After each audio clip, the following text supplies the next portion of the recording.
नमस्कार दोस्तों, मैं पूजा जौनपुरिया स्वागत करती हूँ अपने यूट्यूब चैनल पे। और आज मैं सावन की एक कजरी लेके आई हूँ, ननद भौजाई का नोक-झोंक। जैसा भी लगे लाइक शेयर कमेंट जरूर करना। भौजी हरि जी गईले विदेशवा, कैसे खेलब कजरिया ना।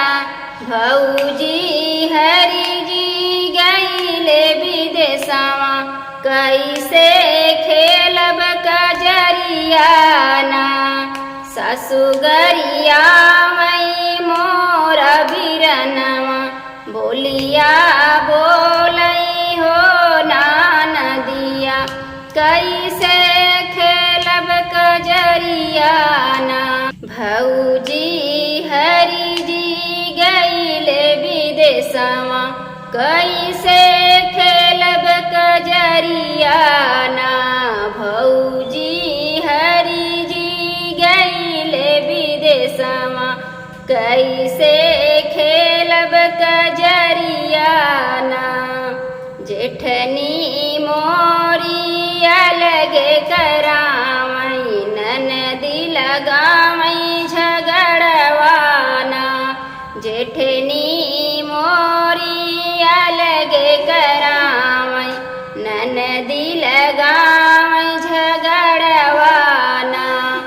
भौजी हरि जी गईले विदेशवा, कैसे खेलब कजरिया ना। भौजी हरि जी गईले विदेशवा, कैसे खेलब कजरिया ना। देवरानी मोरी हुक्म चलावई, ननदी करावई झगड़वाना।